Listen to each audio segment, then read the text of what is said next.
On September 12, 2023, Molina de Segura, a municipality in the southeastern Spanish province of Murcia, experienced heavy floods due to extreme rains. The floods were caused by a storm that dumped over 240 millimeters of rain in 24 hours. Large sections of the municipality were submerged by floodwaters, causing widespread destruction. Molina de Segura was also the site of terrible flooding in May.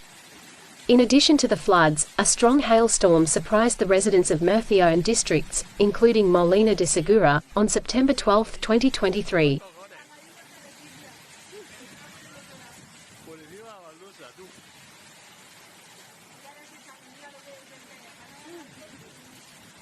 Pues a las X de aquella, bueno, a las 25 aquella de abajo se va a llevar toda la hostia.